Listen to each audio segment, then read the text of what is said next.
Hablamos hoy el tema sanar la tierra, sanar la tierra. Segunda de Crónicas 7, 13 y 14.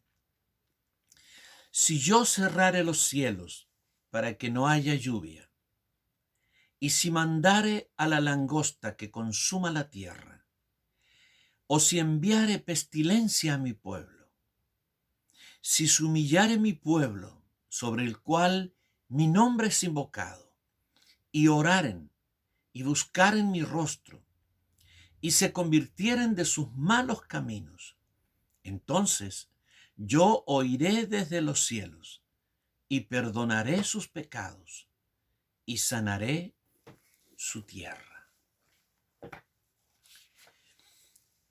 ¿Es nuestro Dios el Señor de los acontecimientos mundiales? ¿Rige Dios lo que pasa en nuestro planeta? ¿Todo lo que sucede está siendo controlado de alguna manera por Dios? ¿O el diablo tiene rienda suelta para hacer lo que quiera en este mundo? ¿O él es el que hace todas las cosas y todo lo que está sucediendo, todo es obra del diablo y no está en el plan de Dios? Estas son preguntas que nosotros los cristianos nos hacemos.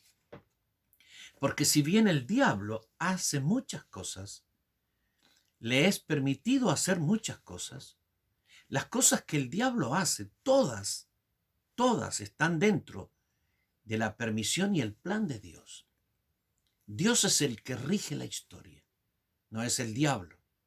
El diablo termina siendo un servidor de Dios. ¿Por qué? Porque el diablo tiene pésimas intenciones, malas. Él viene solo para robar, matar y destruir. Y esa es su obsesión y esa es su pasión. Los demonios vienen para enfermar, acabar con las personas, para maldecir, para hacer muchas cosas. Pero Dios permite que el diablo haga ciertas cosas, que los demonios hagan ciertas cosas y que los hombres hagan ciertas cosas. Y todas esas cosas que Dios permite están dentro del plan macro de Dios. Las cosas suceden porque Dios permite que sucedan. Y aparte de que Dios permite que sucedan, que el diablo haga cosas y que los hombres hagan cosas, Dios hace cosas, envía a sus ángeles para que hagan cosas y traigan juicio sobre la tierra. Así que cuando tú ves la historia y los acontecimientos mundiales, todo tiene un sentido. Hay un sentido en lo que sube, lo que baja, lo que se destruye, lo que empieza. Hay un sentido en la historia humana, en la historia de las naciones. Pero dentro de la historia de las naciones está la historia de la iglesia, que es el pueblo trascendente de Dios. Lo que pasa en las naciones también sucede a la iglesia. Pero el plan de Dios con la iglesia no tiene nada que ver con el plan de Dios para las naciones.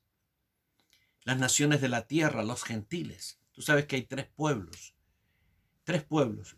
El pueblo judío, el pueblo israelita, el pueblo escogido de Dios, el pueblo terrenal de Dios. La iglesia, el pueblo celestial de Dios, escogido también. Se le llama pueblo escogido a Israel y se le llama pueblo escogido a la iglesia, pero uno es terrenal y otro es celestial. Y el tercer pueblo que existe en la tierra son los llamados los gentiles o las naciones. Hoy tenemos una pandemia que ya lleva meses con nosotros y va a continuar. Y es una pandemia que ha puesto de rodillas a casi 200 naciones. El mundo entero prácticamente. Solo las naciones más pequeñitas, en algunas de ellas no ha llegado es la pandemia. Pero las naciones más grandes del mundo, y en este caso el imperio más grande del mundo, Estados Unidos, es el que tiene el mayor volumen de esta pandemia. Y crece y sigue creciendo día a día, día a día.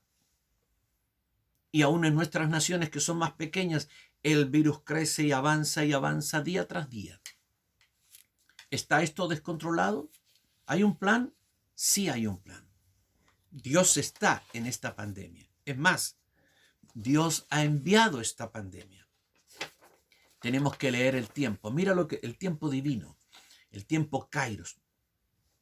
Aquí dice, si yo cerrare los cielos, si yo detuviera la lluvia, si yo enviara pestes a los campos, si yo enviara pestes a los hombres, está hablando Dios, si yo lo hago, porque yo lo hago, está diciendo. Y cuando yo lo haga, lo haré por ciertas razones. Pero si mi pueblo se humilla, yo voy a sanar la tierra. Es decir, yo puedo enfermar la tierra y lo hago, está diciendo Dios. Pero también la puedo sanar si veo las actitudes correctas en mi pueblo. Así es que esta pandemia la mandó Dios y la mandó con varios propósitos. La mandó ¿por qué?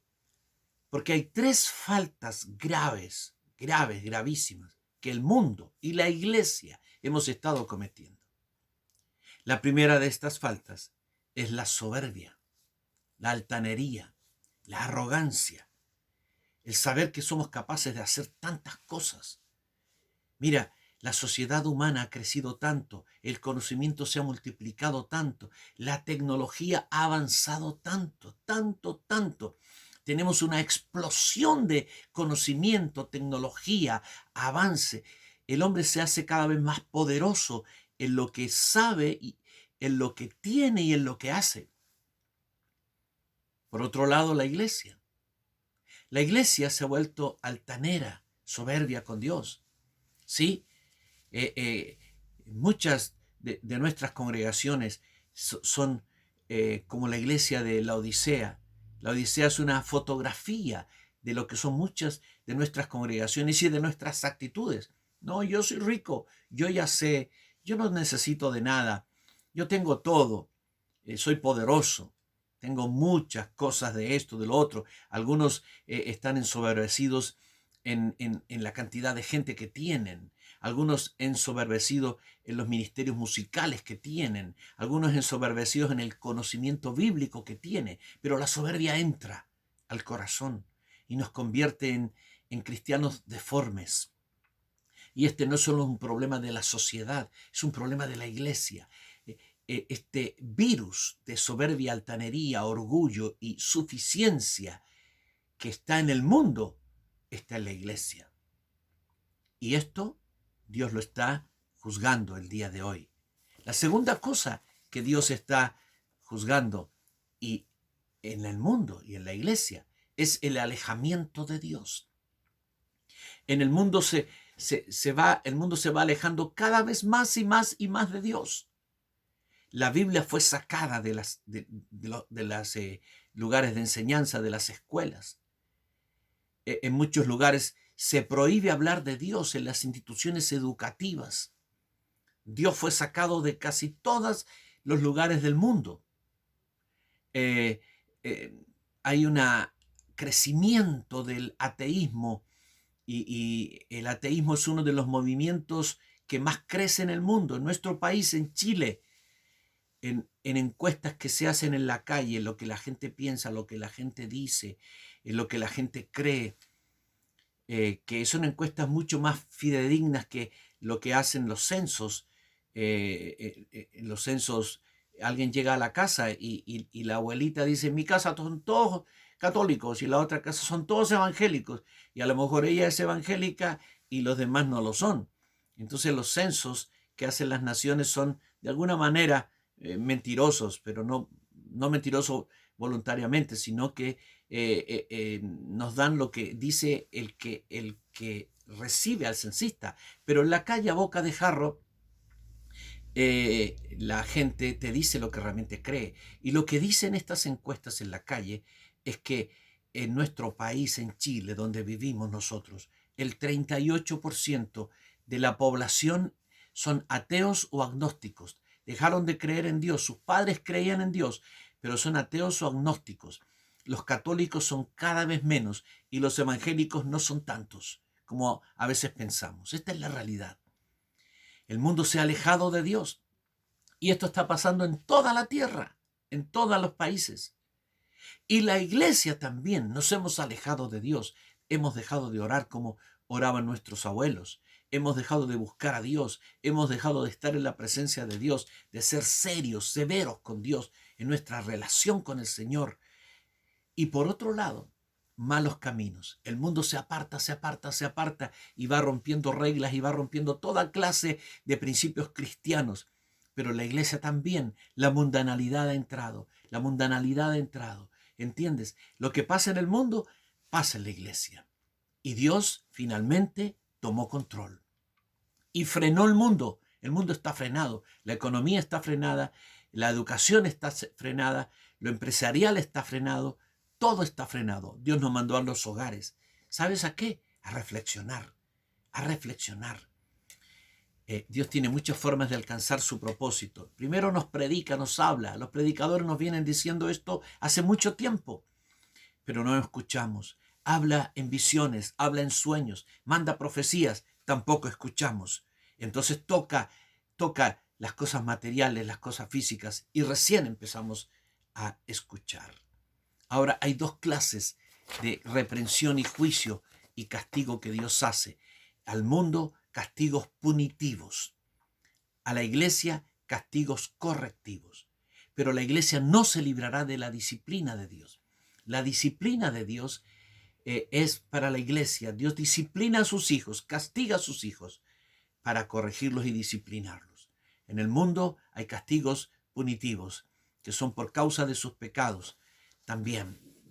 Ahora Dios tiene objetivo en todo lo que hace. ¿Qué busca Dios? Busca que su pueblo se acerque a Él. Busca que su pueblo alejado de Él, se aleje de la oscuridad, se aleje del mal y regrese a Él. Nos busca a nosotros para bendecirnos. Busca que restauremos la comunión con Él. Busca que nos humillemos nuevamente delante de Él, que volvamos a la humillación, volvamos a depender de Él. Renunciemos a nuestro orgullo, nuestra suficiencia y volvamos a ser dependientes de Él y volvamos a estar humillados en oración, buscando de Él, buscando su presencia, buscando su gracia. El fariseo que contó Jesús oraba, pero oraba en el orgullo, oraba en la arrogancia. Y él decía, yo hago esto, yo tengo esto, yo soy fiel en esto. El publicano estaba allí diciendo, ten misericordia de mí que soy pecador. El Señor quiere la actitud del publicano, no la del fariseo. Muchas veces oramos con la actitud del fariseo por años, pero Dios quiere que volvamos a depender de Él y a confesar nuestra debilidad delante de Él y que seamos nuevamente con Él como tenemos que ser y nos convirtamos de nuestros malos caminos. Quizá como cristianos estamos viviendo de la manera más correcta posible, pero hay también malos caminos en nuestra vida. Nos hemos permitido licencias en ciertas cosas. Total, decimos, Dios me va a perdonar. No, hermano, no, hermana. Tenemos que terminar con eso. Tenemos que ser correctos. Tenemos que vivir en justicia. Tenemos que vivir en santidad con el Señor. Tenemos que acercarnos a Él. Y si en el pasado nos permitimos ciertas cosas, tenemos que arrepentirnos de eso y humillarnos y volver a repactar con el Señor y volver a hacer fuerte nuestra determinación de servirlo a Él. ¿Y qué hará el Señor? Sanará nuestra tierra. Dijo, oiré desde los cielos, perdonaré sus pecados y sanaré su tierra. Nuestras naciones van a ser sanadas porque finalmente Dios va a conseguir su propósito. Esta pandemia ha durado y va a seguir durando porque Dios está buscando que las naciones le busquen. Viene un gran avivamiento. Escucha, viene un gran avivamiento. Millones y millones y millones de personas se van a convertir en el mundo. Pero la iglesia debe ser sanada porque la iglesia ha estado enferma de orgullo, de suficiencia, de pecados, de malos caminos. Y el Señor nos va a sanar. Humillémonos. Busquemos a Dios. Busquemos con todo el corazón. Busquemos con sencillez, con humildad. Busquemos como niños la gracia y la presencia del Señor. Si no os volvéis y os hacéis como niños, no entraréis en el reino de los cielos. Volvamos a ser niños con Dios y busquemos su rostro y humillémonos y oremos y el Señor sanará nuestras iglesias y sanará nuestras familias y sanará nuestra tierra. Que Dios les bendiga.